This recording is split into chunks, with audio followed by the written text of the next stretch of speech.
نبی کریم صلی الله علیه وسلم یو ورځ صحابه کرامو ته وی مال اوبه راوړئ چې اوبه یې راوړې نو اودس یې وکړو هر اندام یو یو ځل ووینځه مخ یو پیره لاسونه یوه پیره خپې یوه پیره چې فارغ شو صحابه ته وی دا هغه اودس دی چې د دې نه بغیر الله مونځ نه روا کوي په بله موقع بیا وی اوبه راوړئ چې راوړې نو هر اندام یې دوه پیرې وینځه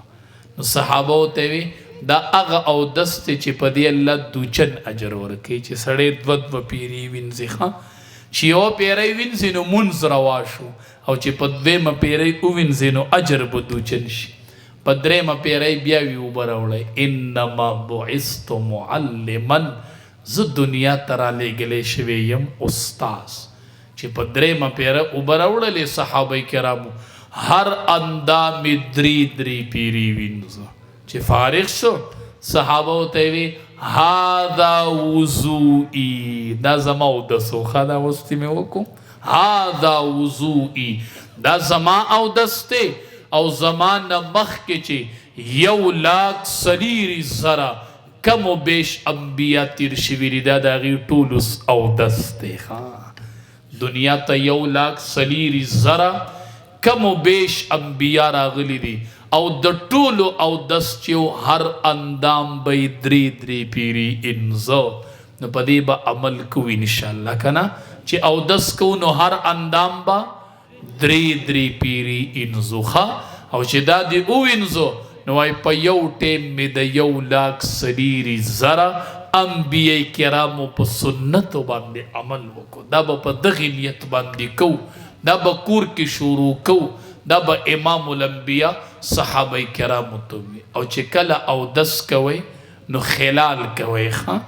د ګوتو څه کوئ خلال کوئ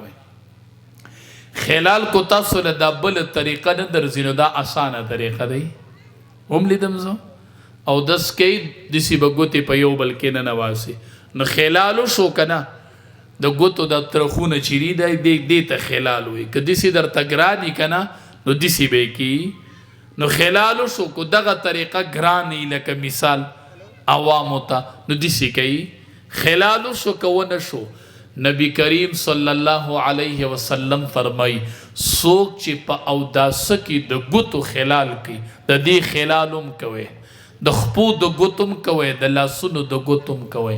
څوک چې په اوداسه کې خلال کوي د کومو ګوتو چې خلال وشو دې ګوتو ته دې ځایونو ته به د جهنم اور نه داخلیږي ښه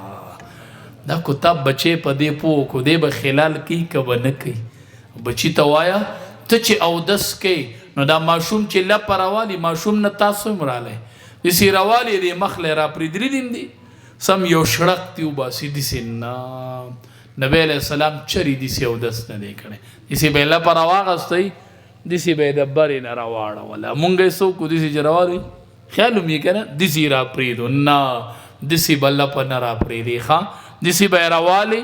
او داسې به یې د برې نه راواړئ لقد کان لکم فی رسول الله اسوة حسنه